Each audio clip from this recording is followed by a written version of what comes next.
All right, thank you. Welcome again. Thank you so much for joining the webinar today. There were some tech issues that were happening, and I was really wanting to try to make sure that we can get as many people into the webinar as possible. And I really want to thank you all for your patience with our perfect storm of tech issues today with time zones and with registration link not working for many people. And I really want to thank you all for still joining us today. I'm really excited for this content and really what it can mean to help your community, victim survivors, and your sexual assault response team. As we get started, I do want to note that the phone lines and audio will be muted today. And so if you're wanting to communicate with the panelists, or if you have any questions or tech issues, please either chat them into the panelists, or you can also email svji@mincasa, and that will also be monitored as well. This webinar will be recorded, and that will be sent out afterwards, likely early next week, along with slides and any materials that are mentioned. And we'll also have an evaluation at that point, and we'd really appreciate it if you'd fill it out. And knowing that we are having these tech issues today, we do appreciate that. And so, my name is Jolene Engelking. I'm the Senior Rural Projects Coordinator at the Sexual Violence Justice Institute, which is a project out of the Minnesota Coalition Against Sexual Assault. And so what we do here at SVJI, for those of you who might be newer to our webinars and to our trainings, we provide support for communities really working together to increase access to healing and justice for victim survivors. And the primary form of doing that, and what we're really known for, is working with sexual assault response teams and to help people enhance that collaborative response. Even in this virtual time, I just wanted to throw it out there that we are still able to offer training and technical assistance, and that can include things such as helping you with resources and referrals, problem solving, virtually attending your team meetings, reviewing things like protocols and products, and whatever we can do to help your community enhance your collaborative response. So today I will be hosting this webinar, but before I turn it over to our wonderful presenters, Dave and Allison, I did just want to note that this is a very unprecedented time in our world, where we're both so connected and disconnected. And we did want to acknowledge that this webinar was planned before we knew the extent of the COVID-19 pandemic. And we really thought carefully about if this content would still be applicable at this time. And we went back and forth, and we really still wanted to bring this forward to people because we know that there's some people who really now have that capacity to do some of that longer change systems, that longer term systems change work. And we also know that there's some people who are really at a point where they just need to be looking for a little bit of normalcy within their work. And we know that a lot of people are still dealing with crises day in and day out. And we also know that some of you might be on that front lines of helping to fight that pandemic and really be helping people. So we just wanted to acknowledge that, and also know that this content for today is, in that vein, not tailored towards the current state of the world. And we really hope to offer concepts and ideas that you can work towards when our world starts to reopen and our work gets back to what a new normal will look like. The content may also be really timely in the fact that right now many communities are releasing people from incarceration in light of the COVID-19 pandemic. And those are those people who might really benefit from you and your team learning what our presenters have to talk about today. And so now I am going to turn the webinar over to our first presenter, Dave, to introduce himself. Dave? Hello, everybody. Thank you so much for having me, Jolene. I'm really excited to be here today. Thanks to you and your team and the Minnesota Coalition. My name is Dave Reaney. I use he, him, and his pronouns. I am the Incarcerated Survivor Support Program Manager at the Boston Area Rape Crisis Center. And I'll talk a little bit more about what we do a little bit later, but it's my great privilege to introduce our first speaker for the webinar today, Allison Hastings from the Vera Institute of Justice and the National Resource Center for Reaching Victims of Crime. Allison, hopefully I got all of those acronyms right. Allison's going to give us some really good introductory information and background and context about this population and who we're trying to work with and what some of the challenges are that they face.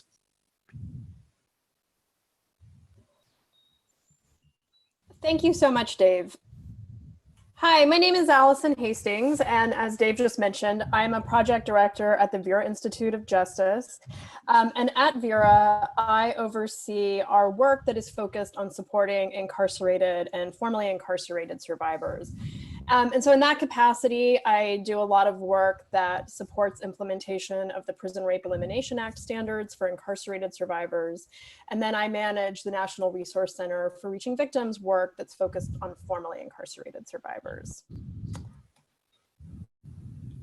So I work, oh, hold on, I just got a little, okay. So I work out of Vera's Center on Victimization and Safety, which does work to improve access to healing services for all victims of crime. And we focus on groups of people who are at elevated risk of harm, but have less access to healing and avenues to justice. So in addition to incarcerated and formerly incarcerated people, we also work to increase access to services to people with disabilities and people who are deaf. So Vera is both a partner of and the administrator of the National Resource Center for Reaching Victims, which is funded by the Office for Victims of Crime and is a one-stop shop for victim service providers, culturally specific organizations, criminal justice professionals and policymakers to get information and expert guidance to enhance their capacity to identify, reach, and serve all victims. Especially those from communities that are underrepresented in healing and in justice. We have 8 different communities of focus in addition to formerly incarcerated folks. We focus on people who are immigrants or who have limited English proficiency, men of color, women of color, or other historically marginalized populations, lesbian, gay, bisexual, transgender, or questioning folks, children, older adults, and then people with disabilities or people who are deaf. We're a collaboration among 9 different organizations, which you can see here. And we're really working to increase the number of victims who receive healing supports by understanding who is underrepresented and then why some people access services while others don't, designing and implementing best practices for connecting people to services, and then working to empower and equip organizations to provide the most useful and effective services to crime victims. Oh, what just happened? Sorry, it just hit an advance arrow. I'm gonna turn it back over to you to get this back into the right. Okay, I'm not sure what happened there. Okay. All right, Allison, what slide were you wanting to be on? I apologize for that. I think I was trying to type something at the same time. Oh, that is, no, I'm right. You're right where I'm supposed to be. Perfect. That's okay. Oh, it just happened again though.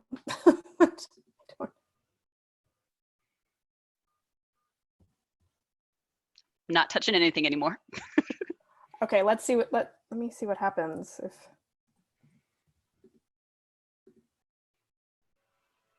Okay, I think we're okay. Technology, you never know what's gonna happen. Okay, so the Resource Center in February published a report based on a needs assessment that my colleague Caitlin Call and I conducted. The report presents what we know about those who live with both a history of victimization and a history of incarceration, what barriers keep people from accessing services, and then it highlights promising strategies for easing those barriers and opening the door to healing for this often overlooked population of survivors. Okay, something strange is happening. I wonder if you all should control the, every time I try to advance, it's going back to this first slide.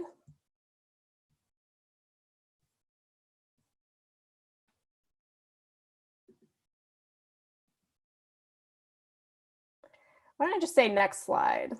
Perfect. We did a couple of run-throughs with this, folks, and I just wanted to say that this did not happen during that run-through. This didn't happen, but for some reason, when I try to advance it, it keeps going back to that first slide. I don't know why. All right, so next slide, Allison. Next slide, yes. So The report summarizes information and insights that we gleaned from a variety of sources, which included an expert work group that advised us, a number of informational interviews and listening sessions, and a review of practice documents and academic literature. Next slide.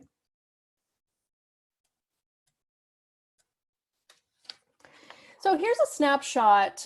This is a snapshot of the table of contents, and it really presents our high-level findings. So adults who are involved in the justice system are victimized at high rates before, during, and after incarceration.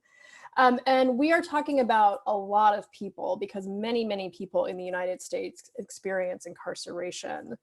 And then what we learned is that despite the fact that so many people who have been incarcerated have had histories of victimization, the stigma of being formally incarcerated is a very strong, formidable barrier to healing.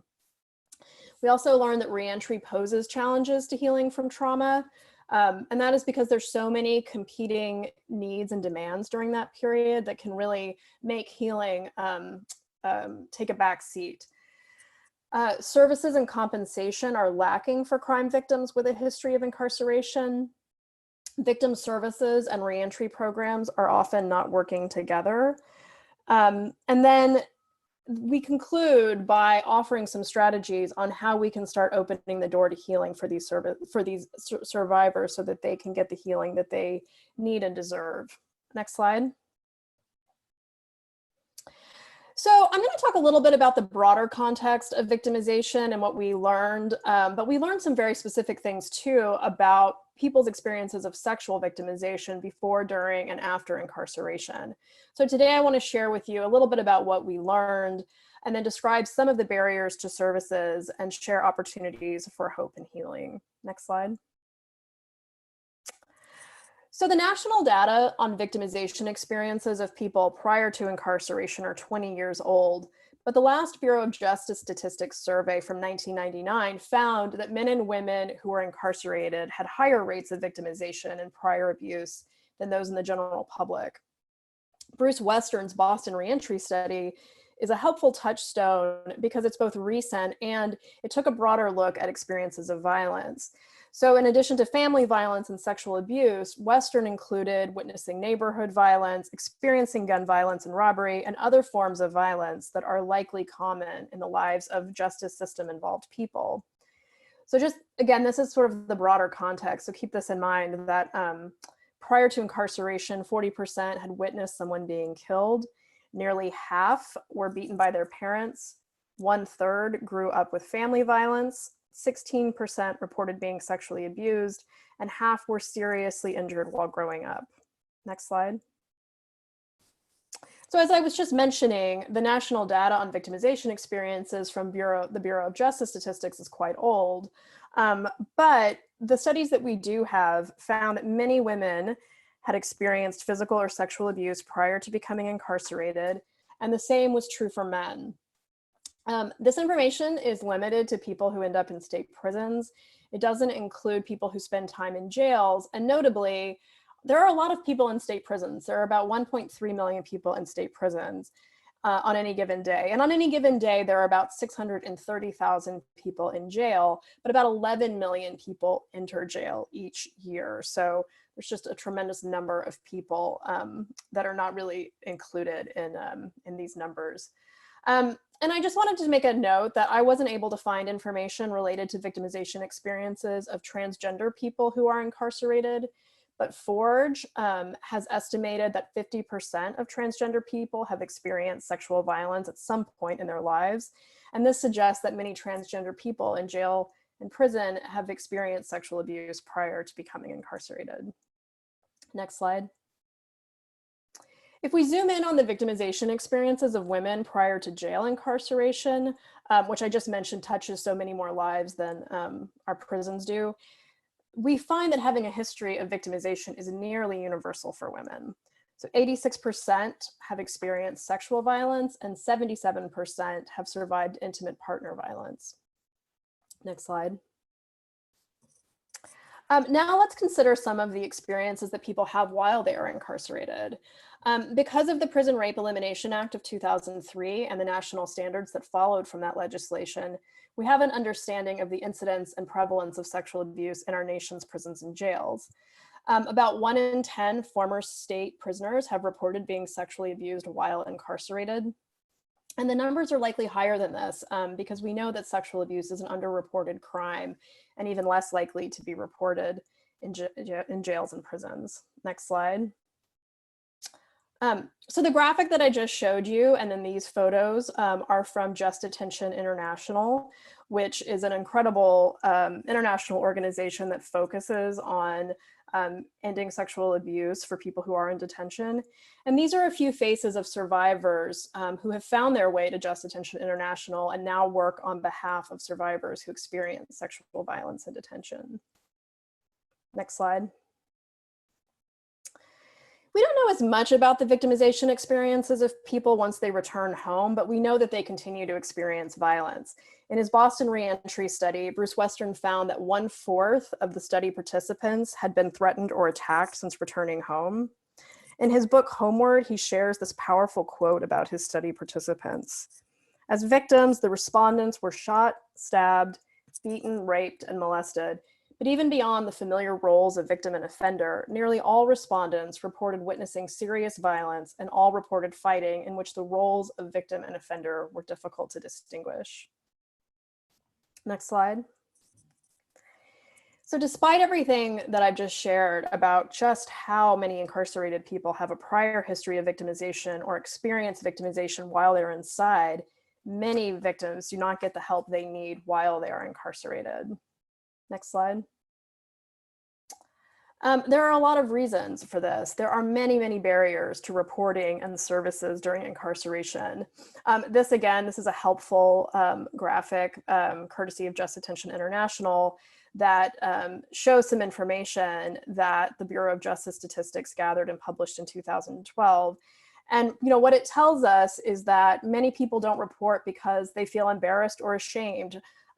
They worry that they're not going to be believed or that their report won't be taken seriously or investigated. They fear staff retaliation. They are afraid of their assailant. For people who are victimized while inside, a lot of times they can't have any sort of physical distance from the person who's hurting them. So there's a lot of reasons why people don't report or get services while they're still inside. Next slide. And the truth is that even during reentry and after they've returned home, many victims do not get the services they need to heal. Next slide. There's a lot of barriers to accessing victim services during reentry. These are some of the ones that we learned during our needs assessment. The language that we use is not always the language formerly incarcerated survivors use. We heard from a lot of folks who have both experiences of incarceration and victimization that they just don't see themselves as victims. So they wouldn't walk into the door of a victim service provider. And a lot of this is because society has labeled them as a quote unquote offender, which takes me to the next point, which is that in our society, there's really this false dichotomy of who's a victim and who's a perpetrator. We tend to see those as static identities, which really leaves out the reality that so many people have both been responsible for harm, but have also experienced harm. As I mentioned before, there's a tremendous stigma associated with being formerly incarcerated. A lot of people who've been incarcerated have just had extremely negative interactions with systems that have said that they are going to help them, but then don't. And so if they anticipate rejection because of that stigma, they again won't seek out help. And then I mentioned this before as well, that reentry services and victim services are often siloed. We're about to hear more from Dave Reaney about the work that his organization has been doing to try to create pathways between reentry and victim services, which is fantastic work. But for many places, these two different fields and services are still siloed. And then there are a few trauma-informed service programs for victims, survivors who have an incarceration history. Next slide. So how can we open the door to healing for folks and reach them? We have a number of different recommendations and strategies in the report. Here are a few that I thought would be helpful for this audience today in this webinar. One is to hire victim service providers who are professionally trained, trauma-informed, and comfortable working with people who have been incarcerated. You know, it's incredibly important to be thinking about, and Dave is going to talk about this, about how to help people become incarceration informed, to help people understand more about the experience of incarceration, and also to kind of help people understand what some of their fears or attitudes might be that could send, you know, kind of the wrong signal to people and make them close up or, you know, not want to take advantage of the services. Develop and nurture partnerships between victim service providers and reentry programs. Those of you who sit on SARTs or work in a SART, represent an organization in one, know just how important it is for there to be partnerships so that organizations and different types of responders can coordinate and be more effective. And then adopting broader definitions and terms for victimization. Again, so many people who've spent time in prison or jail just don't identify with the term victim, particularly men, I would say. I mean, we've heard some different things from women, but over 90% of people who are incarcerated are men. And so many of the formerly incarcerated survivors walking among us are men. And so it's important to think about the terminology and consider widening some of the definitions so that people might feel a little more connected or willing to take advantage of services. Next slide. So with that, I'm going to turn it over to Dave Reaney, who's going to bring some of this to life and really talk about the work that he's been doing at the Boston Area Rape Crisis Center to reach more people who are formerly incarcerated. Dave? Thank you so much, Allison. That was awesome background information, and I really think of some of the stuff that I'm going to talk about in a minute as a real sort of companion piece to the report that Vera came out with earlier this year. I highly recommend folks try to check it out if you can. It's awesome. So on the next slide, I'll tell you a little bit about the organization that I work for. I work for the Boston Area Rape Crisis Center, which is one of the oldest rape crisis centers in the country and the largest one in New England. Couple of quick things to note about BARC in particular.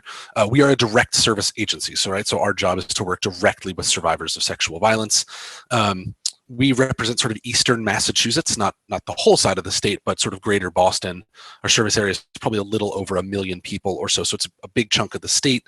One of my former bosses, who's now in a slightly different role at BARC, runs one of the larger SARTs in Massachusetts. So we have a certain amount of experience doing that kind of work.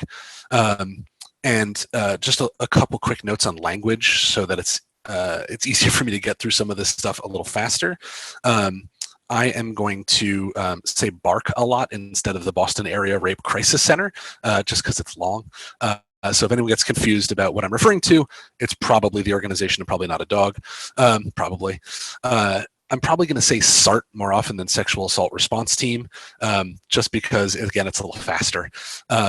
And you've already heard Allison mention it a few times, but one of the big and most important laws in this space is the Prison Rape Elimination Act. That was formerly the name of my program. I'm going to call it PREA, again, sort of as a way to save some time. And the last sort of quick language piece is I'm going to be referring to some of the survivors that we work with that were both incarcerated in prisons, long-term incarceration, and in jails and houses of correction, which are generally shorter-term incarceration. If it doesn't matter which type of incarceration someone experienced, I'm just going to say facility to capture sort of both.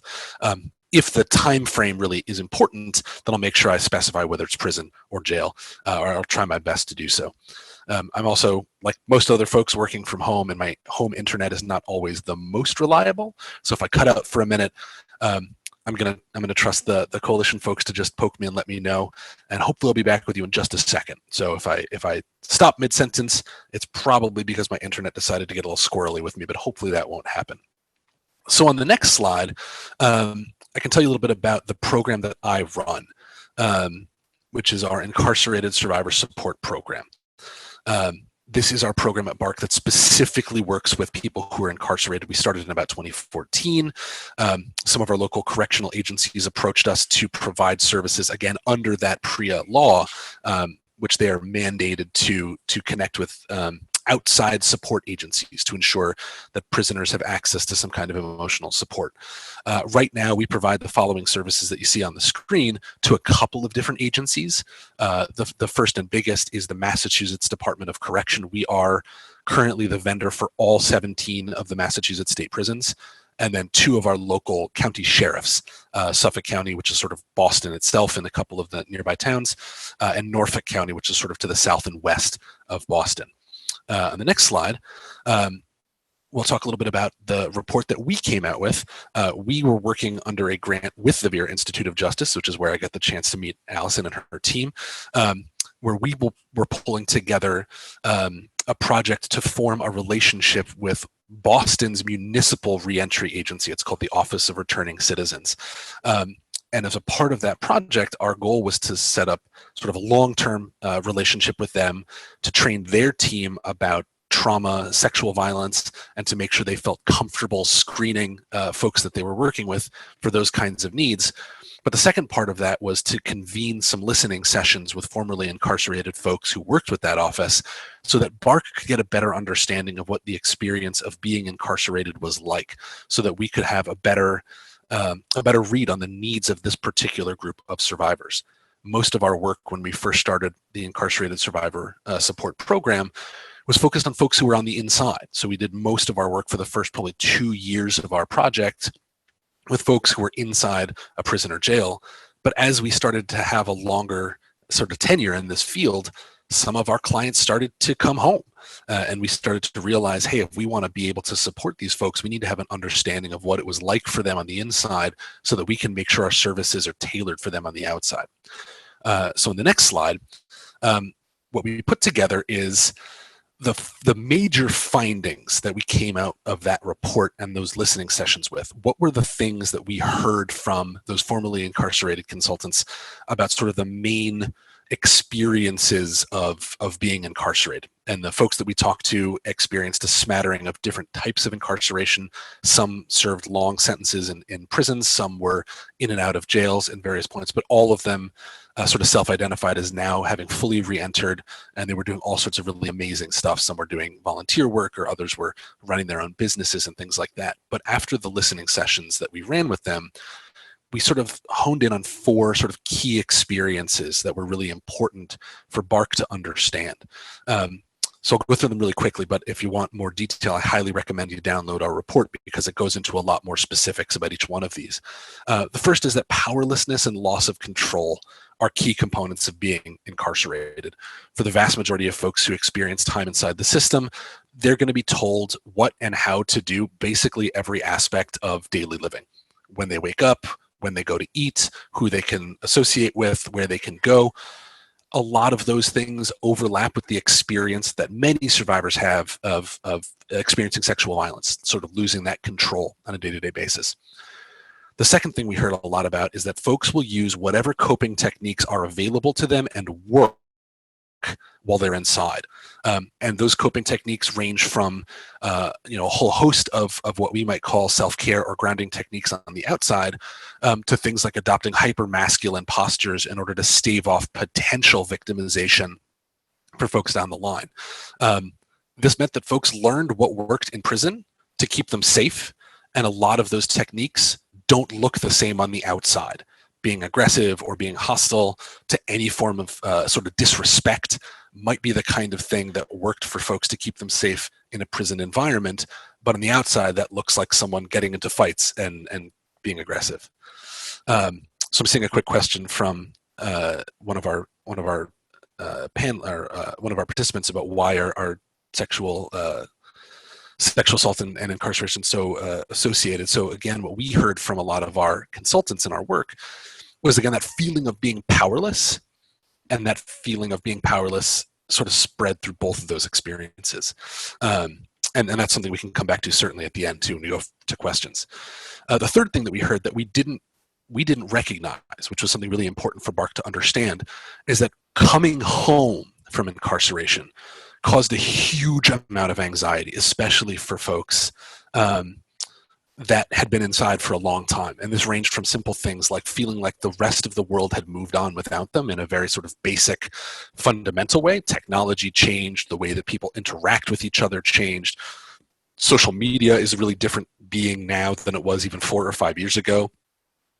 But also really, really concrete things like being outside at night. Most of our consultants said that especially if they had served a longer sentence, they haven't been in the dark outside in 10 years. They couldn't see in the dark anymore. The idea of crossing the street was really scary. So when we thought about all of the ways that we sort of worked with folks, recognizing that they were coming home and that meant having to basically learn how to exist in non-incarcerated society again all over, was incredibly anxiety provoking. And then lastly, the thing that we heard was that the reentering population wasn't connected to service providers, not in sort of the traditional sense. A lot of SARTs have sort of a set of contacts or connection points that they have, which we'll talk about in just a second. And for a lot of them, formerly incarcerated folks just didn't plug into any of those places. So when it came to finding service or service providers to help them on their way home to deal with whatever sexual trauma they may have experienced, a lot of them just didn't have some place like BARC or a rape crisis center or a SART on their radar. It just wasn't a type of service that either they thought they could get support around or that they thought would be available to them in particular. So those were sort of the really big eye-opening things that we learned from our consultants about their experience being incarcerated. So on the next slide, what we started putting together were ways that BARC as a service provider needed to be operating in order to ensure that we were able to serve the needs of this group of survivors. I stole the trauma-informed definitions or sort of framework from SAMHSA, the Substance Abuse and Mental Health Services Administration, and basically swapped some of the words here. But basically, when we talked about being incarceration-informed at BARC, and when I started working with my colleagues about how we would be able to better welcome this population into our services, we recognized that we wanted to sort of implement these 4 ideas. To understand sort of the widespread impact that incarceration has on people and how they come home, to recognize the collateral consequences of incarceration. So that's like all of the different limitations that having a criminal record or having gone through the system can put on folks finding housing, jobs, getting health care, things like that. That we're able to sort of fully integrate our knowledge about incarceration into the way that we operate as an organization. So that means the way that we do intake, screenings, where and how we meet clients, things like that, and try our best to resist incarcerating or vicariously sort of traumatizing or incarcerating people again. So that's where we're at sort of now. Roughly, we are trying to implement these things, and our report lays out sort of a pathway for organizations like BARC to follow.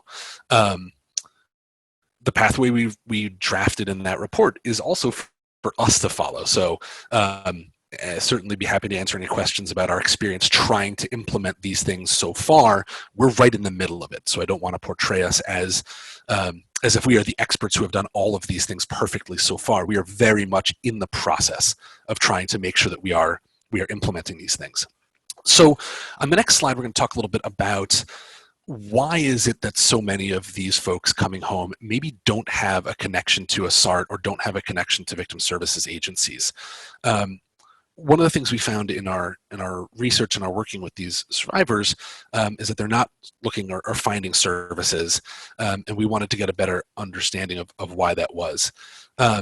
So part of it is that the sort of traditional plug-in points, the traditional access points for survivors to access the services or the agencies that might make up a SART might just be a little bit removed from the experience of this population. So when I think about the different plug-in points that some SART. Oh, Dave, you have cut out for a second. We're going to give him just a minute to come back in with his internet. Agency like BARC. Oh. Nope. All right. Dave, could you start over again? You had went out for just a minute. Sure. So we're talking a little bit about where sort of the traditional plug-in points are for survivors who might interact with a SART. And those include things like, making a police report after an assault happens, or going to a hospital for an evidence collection kit, or walking into a traditional victim services agency like a place like BARC. And a lot of SARTs, really, really strong ones too, are sort of really well calibrated to reach a survivor when that's the sort of place that they plug in. But a lot of formerly incarcerated folks may not have those sorts of connection points. They may have, for example, really different trauma response due to their incarceration, due to a long history of trauma that happened before them. They may have different coping mechanisms for dealing with that.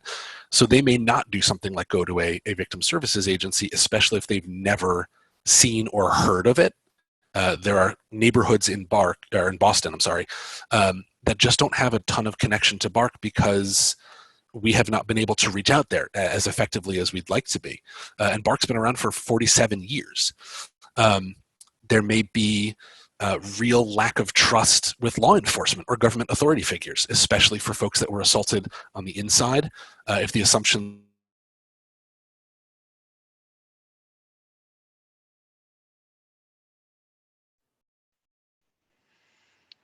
All right, Dave, one more time. So we'll just give him a minute to get back on, and he will start back up with his wonderful information on. Oh, yeah, Dave, you cut out. Okay. Sorry, folks, for the choppiness of the internet here. I think we've all learned to be very flexible with each other right now in the time of this. So thank you. So I think I was mentioning sort of the folks that might not have a ton of trust in law enforcement. They may feel like they're afraid that they're only going to be viewed as folks with a criminal record and not necessarily as, quote, legitimate survivors. So they may not go to a police department. Or they may view their experience using sort of different terminology or a different sort of framework. A lot of the traditional sexual assault sort of response language or world is pretty focused on talking about folks who sort of always lived in the free world to some extent. We may have sort of a cultural understanding of sort of how sexual violence happens that uses a certain amount of pretty clinical language. We talk a lot about no one should touch you without your consent. No means no. Hopefully yes means yes in more advanced places.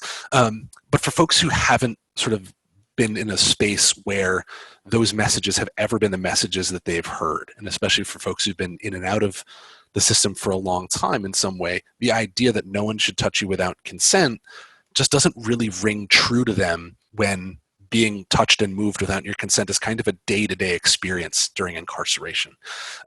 So one of the reasons why SARTs may miss this population is simply there aren't a lot of plug-in points that connect with folks.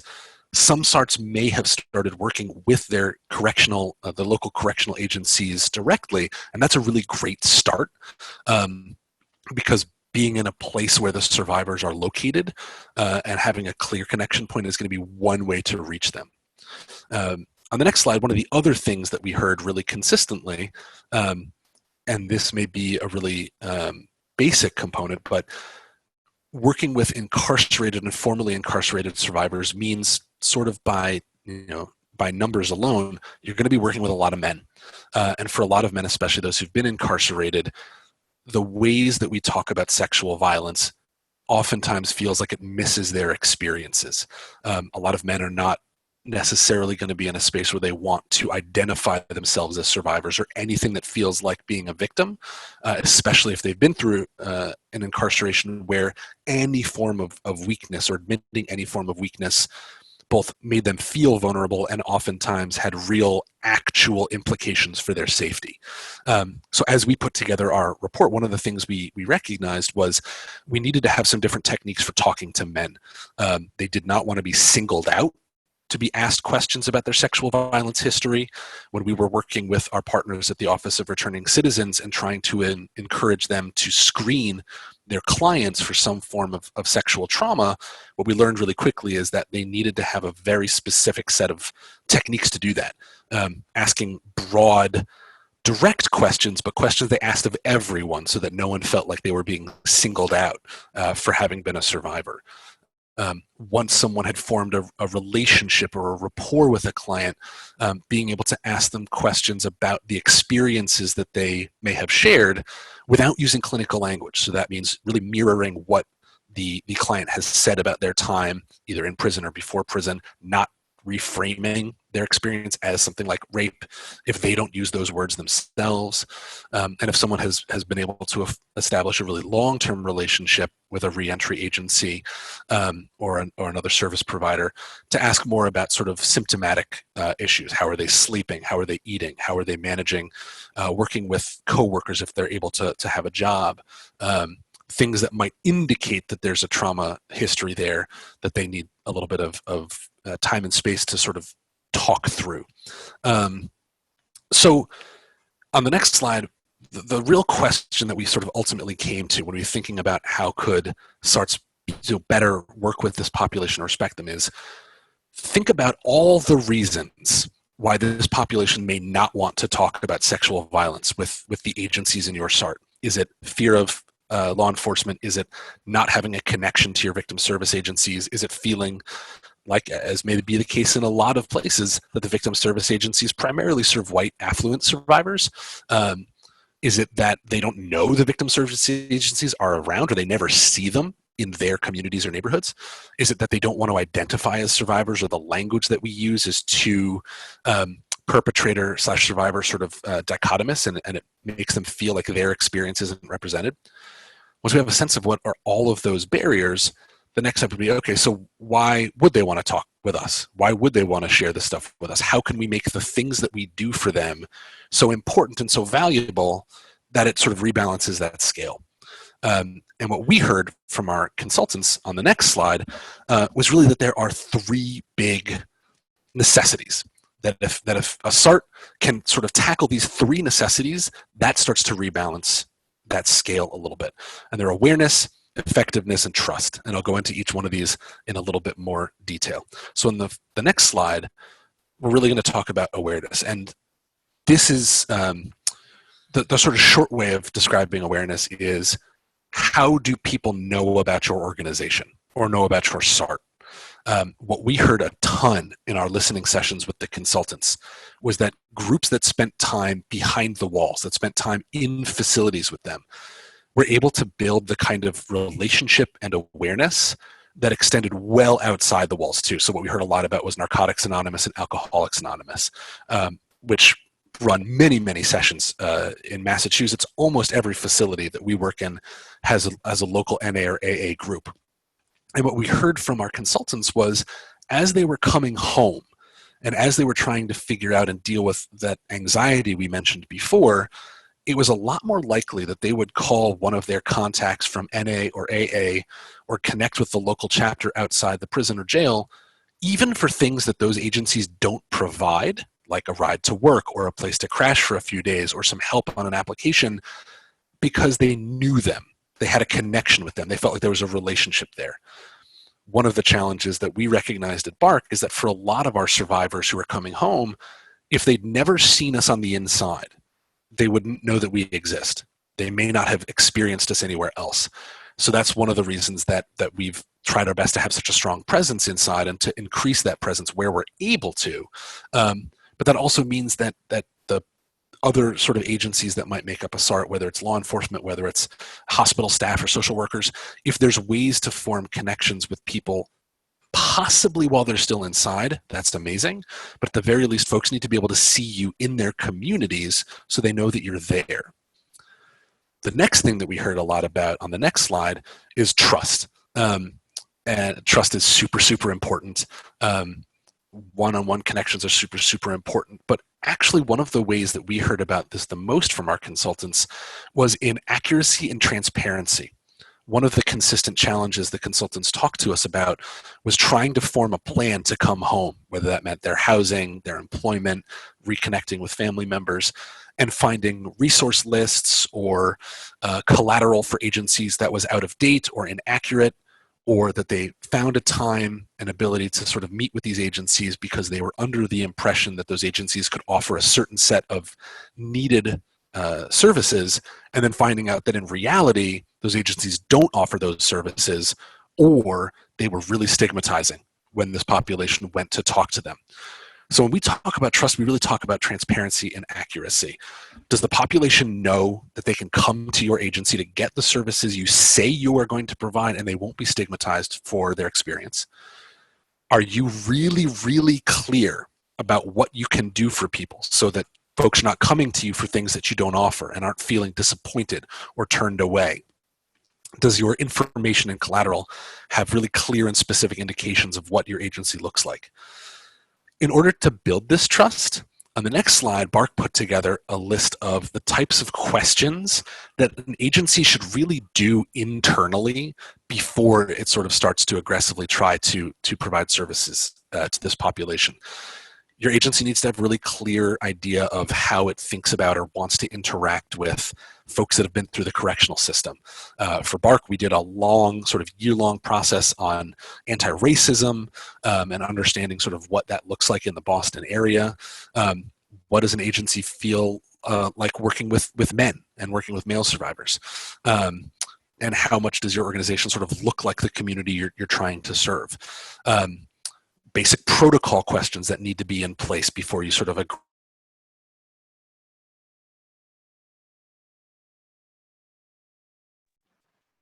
Hi, David. Not sure if you can hear me, but your internet cut out again right as you're going to be talking about the basic protocol needs. So we'll give him another second to get back on, and then we'll have him pick up and keep sharing the wonderful information that he's talking about.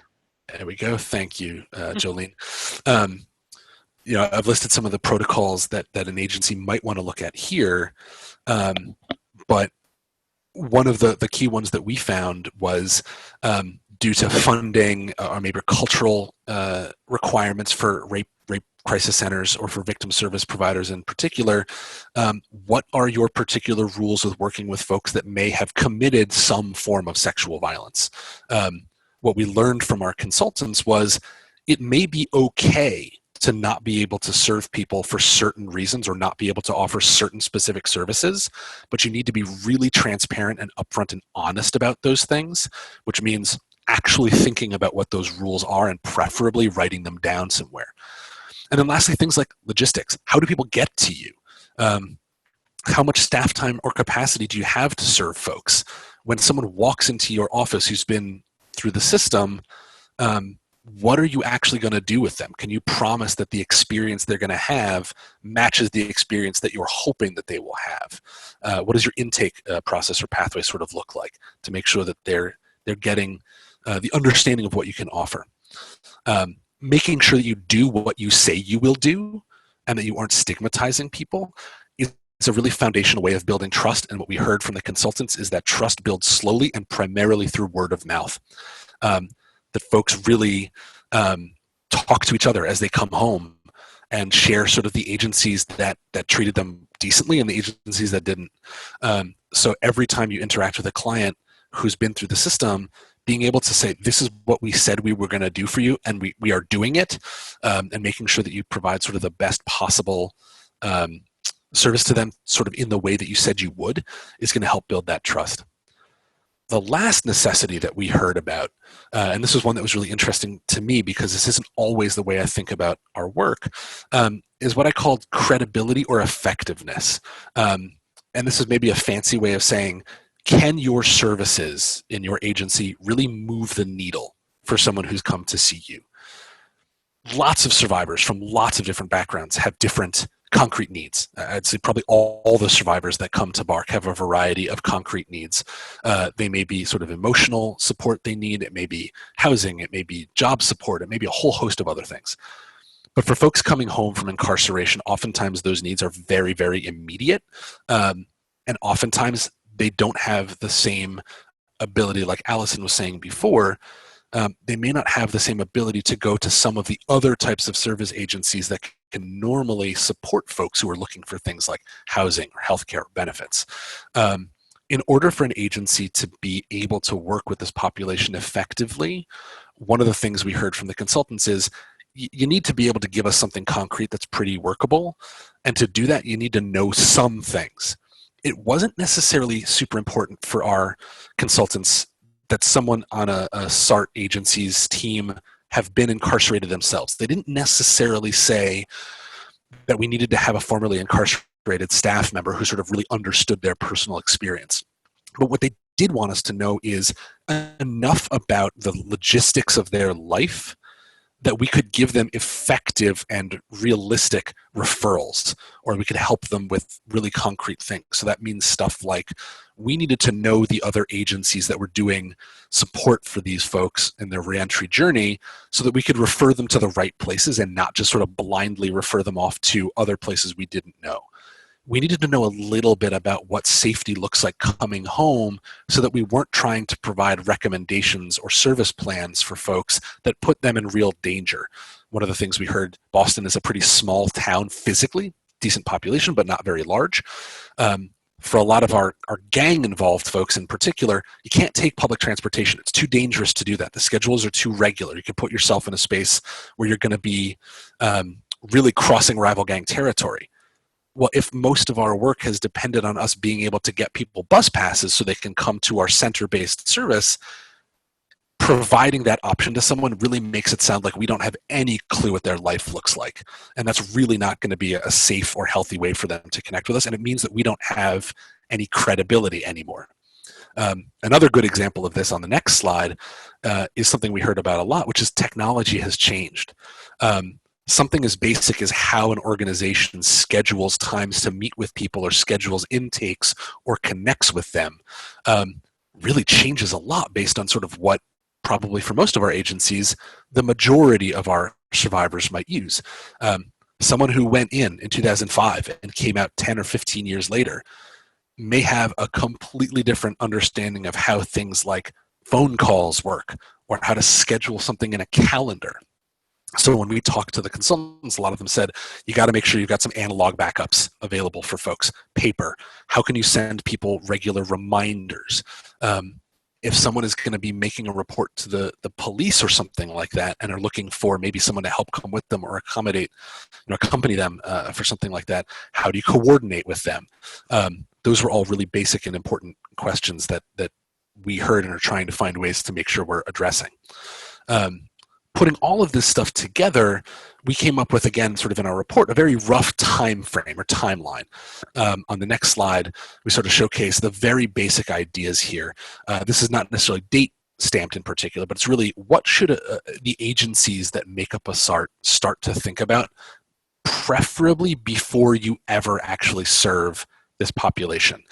So the very basic stuff is making sure your staff is on board with doing this, understanding a little bit of where our correctional world sort of fits into folks' wider experiences, build your protocols. Next up, make sure you have those relationships in place, both with the other agencies in the SART, but also with agencies like a reentry agency, which maybe should be included in a SART, and oftentimes maybe has not traditionally been considered one of those places. Lastly, make sure that you're sharing the information about how you do what you do and what you can do in the places where these sets of survivors will find them, and that's when you'll finally be able to sort of serve your survivors. So the last slide from me is just some last key questions, sort of to summarize and to pull these all together for SARTs. And you can see them all there on the screen, but we talk about things like, how are you creating relationships with correctional facilities? Are correctional facilities part of your local SART in any capacity? Can folks do any work behind the walls to make sure that folks are able to see some of your agencies before they come home? So I'm seeing a question in the chat about when I'm saying SART, are we talking about county or city, or are we talking about facilities? Generally, I'm referring to sort of county or community SARTs. I don't have a ton of experience with facility-based SARTs so far. That hasn't traditionally been exactly the model that our correctional agencies up here have used. But there's a lot of overlap between those two, and there probably could be some good combinations of both in some ways. We think about some more of those key questions. What are the main access points for your SART? Are there ways that you can increase where people can plug in.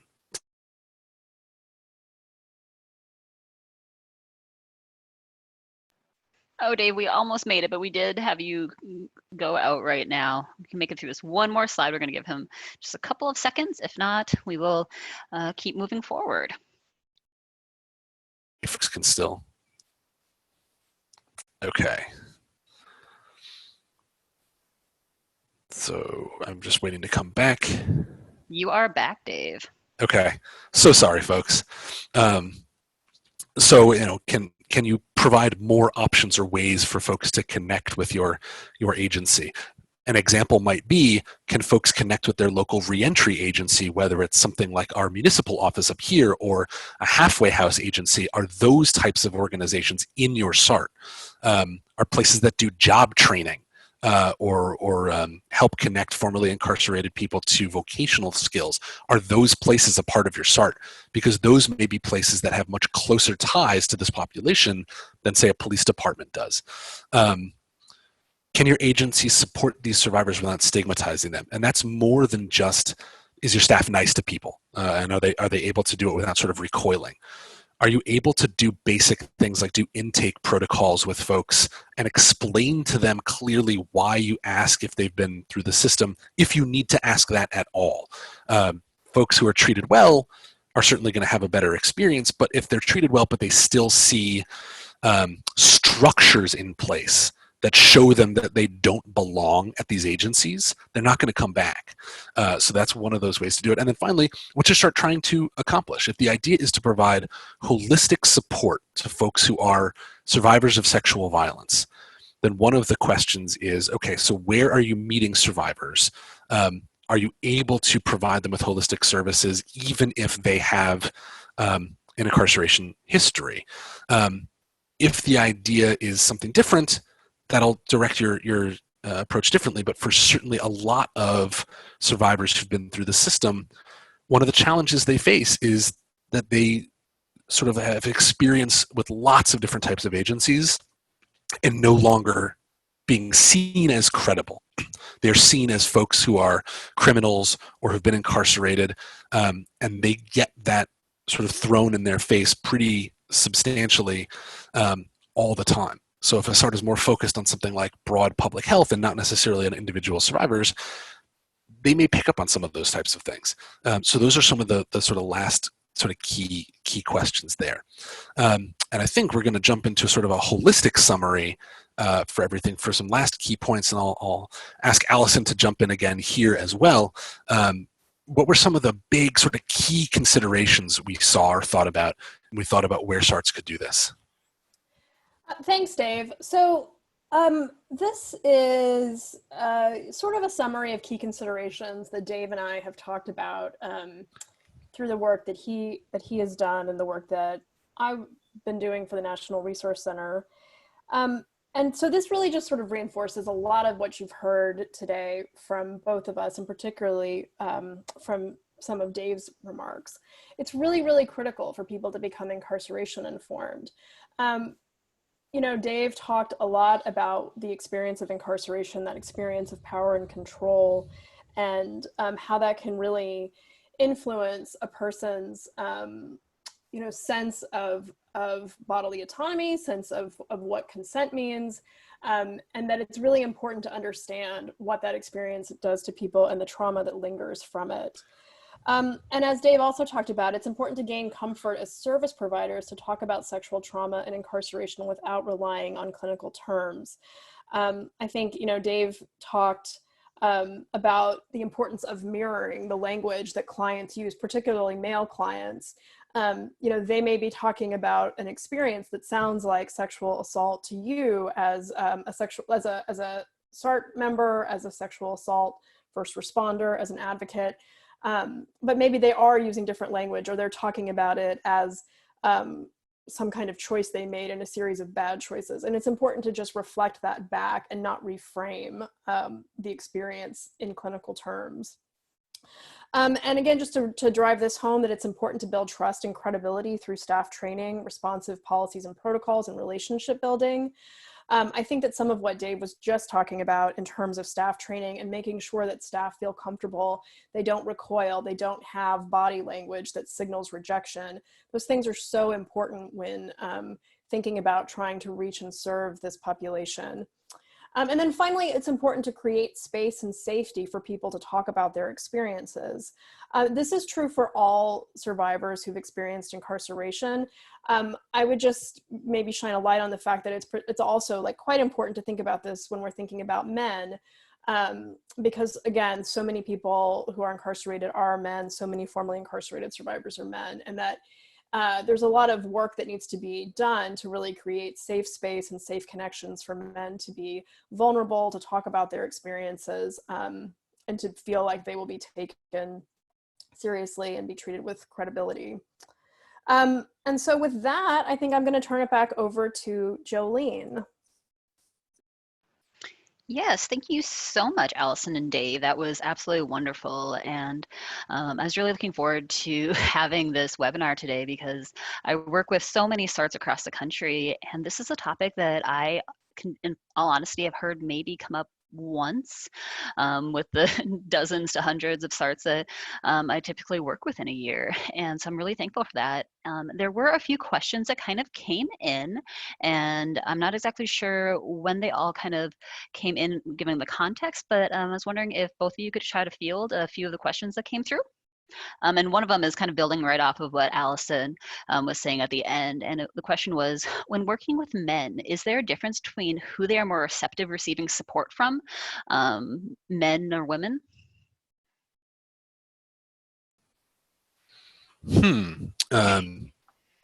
Allison, I'll have you jump in a second too. We have not found that in general. I think broadly representation is important, and making sure that a holistic staff has multiple types of people in it is really important. We have not necessarily seen that men are more comfortable talking to men versus women versus other genders. What we have noticed is that folks might manifest different behaviors with different folks. So, for example, folks that have called our hotline on my team, even repeat callers who've talked to both me and some of my other staff, I'm the only male identified member of my team, they'll talk about broadly the same things, but they might talk about them slightly different ways. But I think it's more important to have the right kind of training and the right kind of background information than it is to have the right kind of, or to have a specific gender. That hasn't traditionally been the thing that we've seen.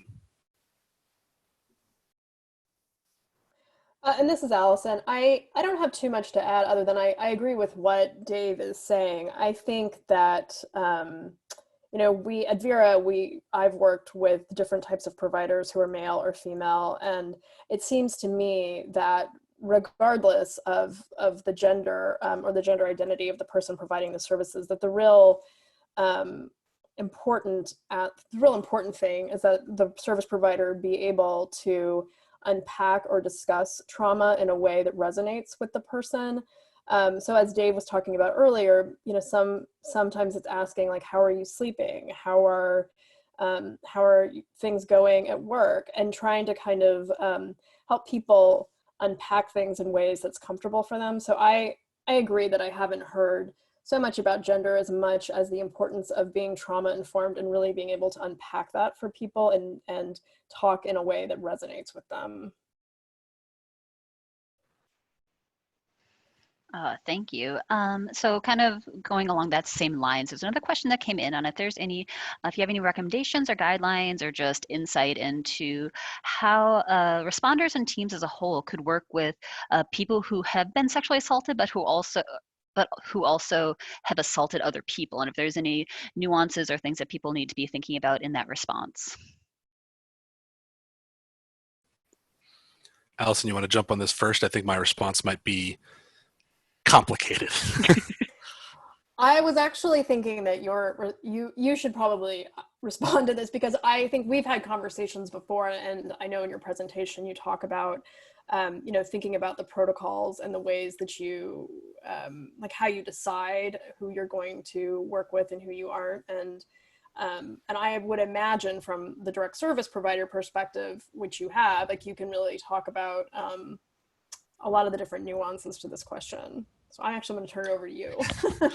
Okay, so not to be too long with it, I think there's sort of like three buckets of things to think about.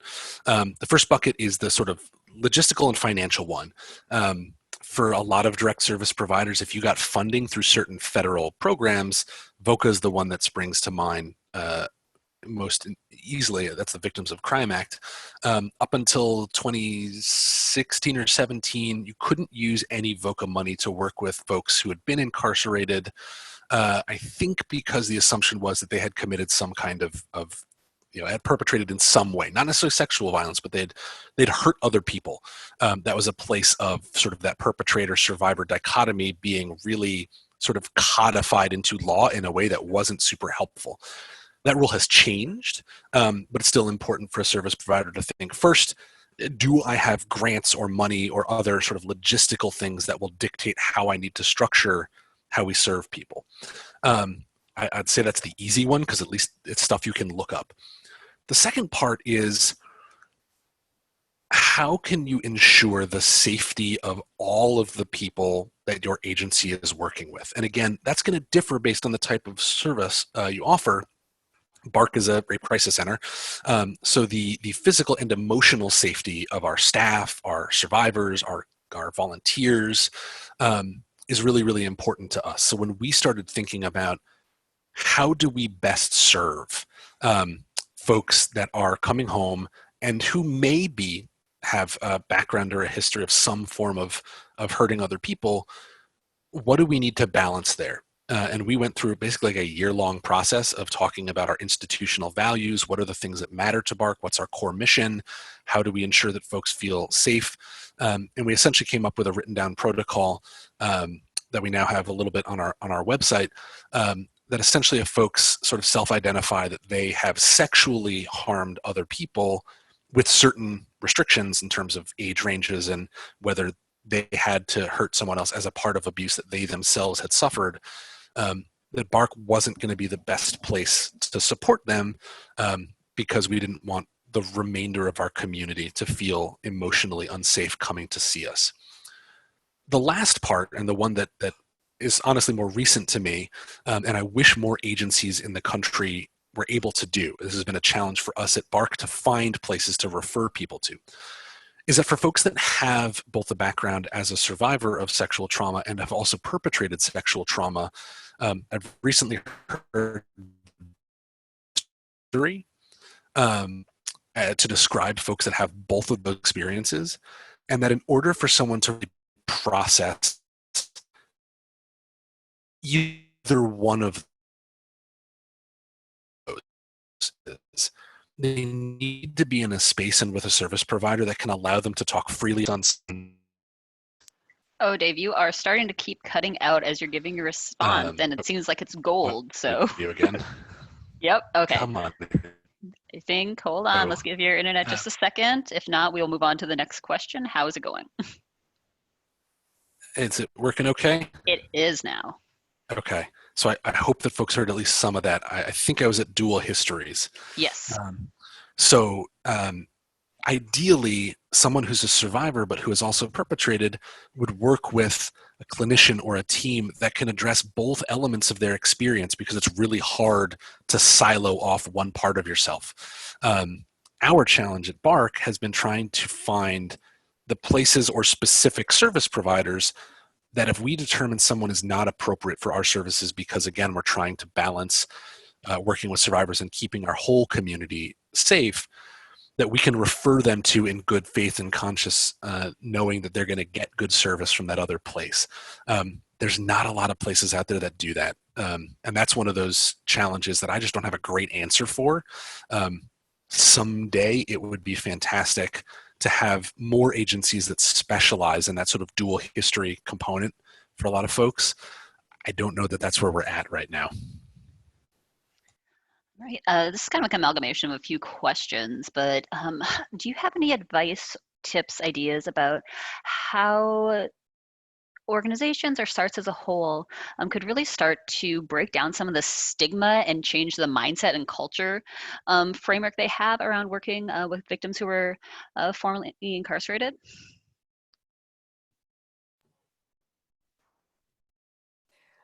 This is Allison. I think that part of it is, and I'd love to hear Dave's thoughts on this.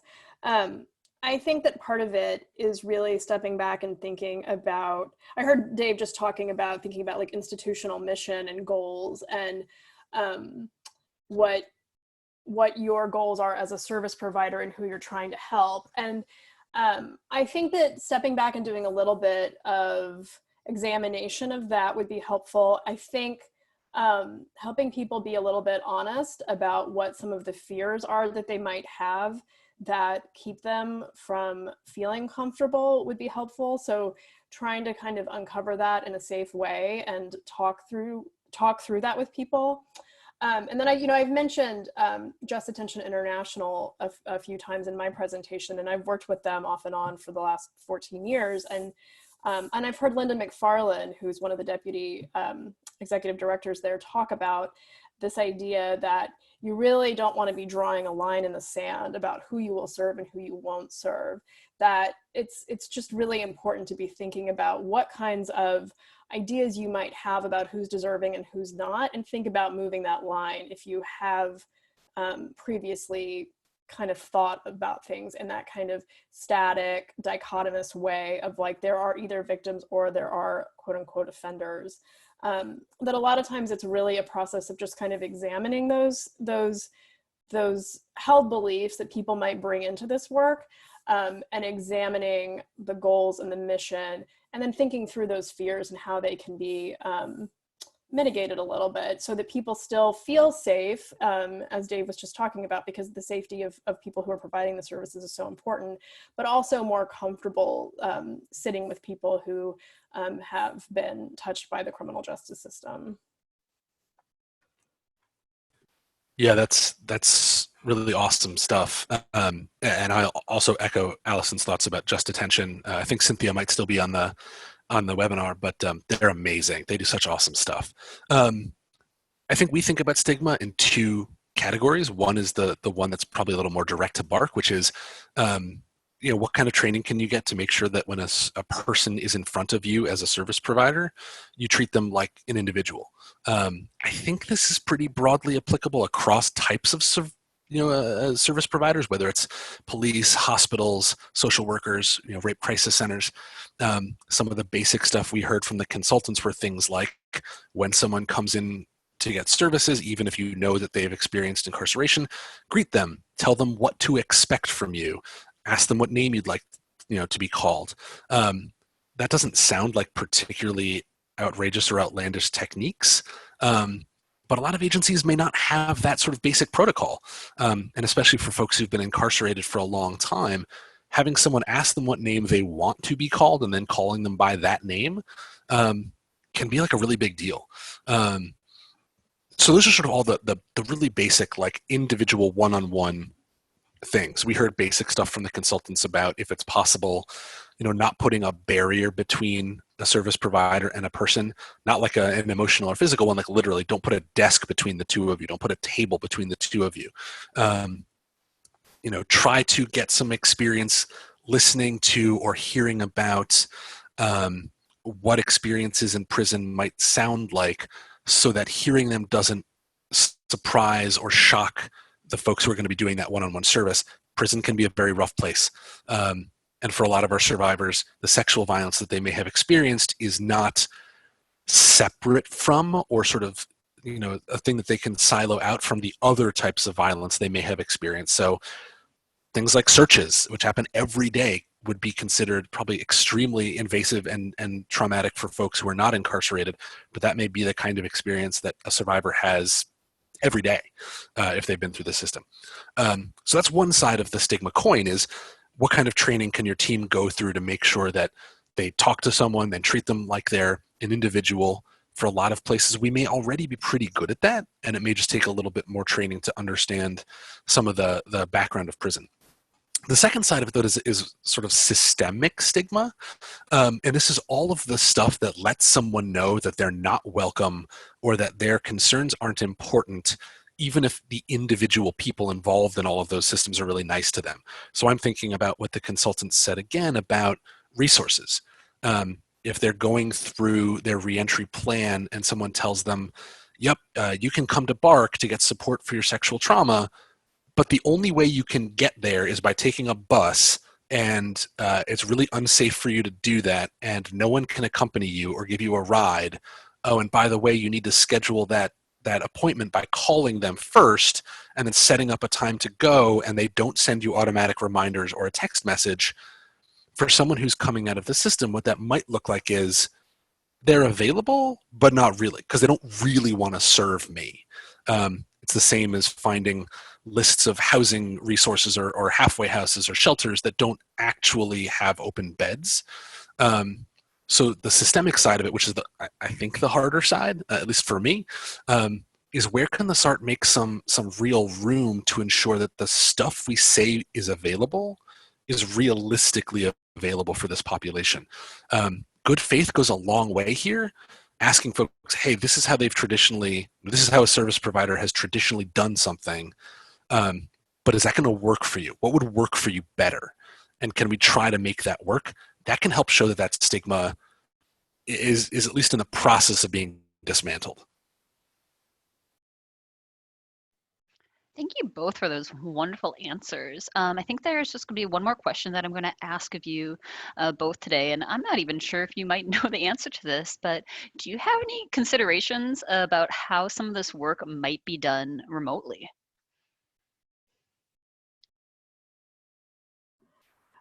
This is Allison.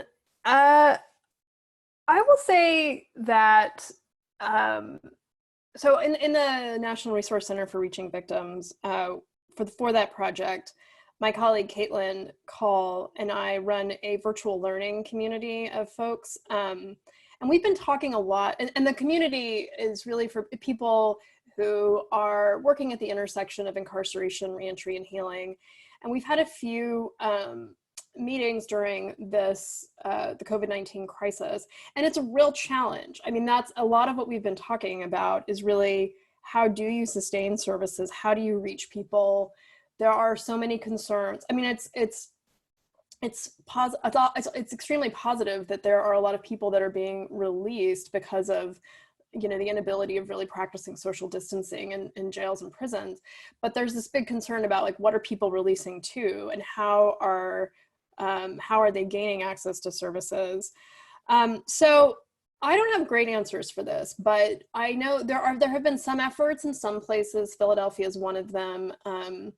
Spokane, Washington is another, where there are organizations that are trying to get phones in the hands of people who are coming out, that have some pre-programmed numbers in them for different types of services. We've heard about people putting phone numbers for services on grocery store bulletin boards to try to reach people. But the technology, the technology piece is a bit of a barrier. There are some places trying to deal with that. A lot of places are trying to pivot to working by phone. I mean, I think video conferencing or video technology is also a strategy, but I think that one, relies a little bit more on people having more reliable internet access. So we've been hearing a lot about going to phone. So that's what I have to share about that. It is a challenge. It's one I think people have been adapting and being very creative, but there really is this challenge of people coming out, and where before they may have gone someplace in person, gotten referrals, those services are generally not available right now. Dave, what do you have to add? This is a really tough question, and one that honestly we've been struggling with. So if anyone in the chat or any of the participants have great recommendations, please share them. We've moved primarily to a phone-based system, and that helps some of the time. For our survivors who are still inside, they can still call our hotline and we can still connect with them there. But for the folks who are on their way out, it can be really tough. Even if they do have access to a phone, if they don't have the chance to do some of that sort of one-on-one work to sort of understand what the set of resources that might be available to them looks like. How welcome are they going to feel to access them? And in Massachusetts in particular, we've had some movement trying to get people out of our prisons and jails to protect them from the possibility of getting COVID. And that reentry process has been pretty fast, and I don't know how well we've done at transitioning into any kind of comprehensive service provision as they're on their way home. Normally, the sort of answer I might have is, we'll make partnerships with the places where folks can still get service sort of one-on-one, because they're maybe considered essential, or maybe they're considered to be the places that folks can still connect with, and see if there's a way to do some kind of partnership with them. If the reentry agencies are considered essential, and not all of them may be, and that depends on jurisdiction, do they have a way to sort of host phone calls that are at least close to confidential? Do they have a computer that folks can still use? But in a lot of cases, that's not going to be in existence. And I'll be honest, we've been struggling with this. It's been tough. We do a lot of stuff through the mail where we can, but that's never going to replicate the experience of one-on-one interaction, because it just takes too long. Thank you so much both for answering all these wonderful questions, and we do apologize if we weren't able to get to everyone's, but thank you all, and thank you so much, Dave and Allison, for offering this much needed insight into topics that I think are really useful for all communities who do any sort of sexual violence response. I often hear communities saying that we don't have people who are formerly incarcerated here, and I find that fascinating. And I really just appreciate all of your insight and knowledge and sharing the resources that you all have gained. So as we kind of come to an end now, I did want to mention to folks that next month, SVJI will be hosting another webinar, and I promise that we will not be having the same registration email or registration issues that we had today, and I do beg your forgiveness for all the technology issues. But so next month, we'll be having a webinar focusing on centering survivors responding to the needs of Asian and Pacific Islander survivors as a SART. That'll be from Chick Dabby will be the main presenter from the Asian Pacific Institute on Gender-Based Violence, and I'm really looking forward to that. And so please be on the lookout for some registration information around that. And then I've also been receiving a fair amount of inquiry about the National Institute for SART Leaders that SVJI hosts, and I wanted to just remind people that we do host that every other year, and so we will not be hosting one this year. Well, probably wouldn't have anyway, given the pandemic, but we will be we will be hosting the next National Institute for SART Leaders in spring or summer of 2021. So if you are interested in getting information about that as it gets closer, please sign up for the email to SVJI, that link will be also included within the post-webinar email that we send out early next week with the recording and any of the materials that were discussed today. And on the screen, you'll also see the contact information for me, Allison, and Dave. And I once again really want to thank Allison and Dave for bringing forward their wonderful knowledge. And any final goodbyes you want to say, Allison? Just thank you so much to you and Sophia Berg, and thank you to everyone for coming today. And Dave? Yeah, ditto that. Thank you everyone so much for taking some time out of your afternoon to be with us. You got our contact information there. I really do mean it when I say please get in touch with me. I'd be happy to chat more. And I think that Cynthia Totten put her email in the chat as well. I really do recommend folks connect with Just Detention if they haven't already done so. They're amazing, and we're all a big community in this. So the more we can connect, the better. All right, and thank you everyone for joining us today. Hope you all have a wonderful rest of your day.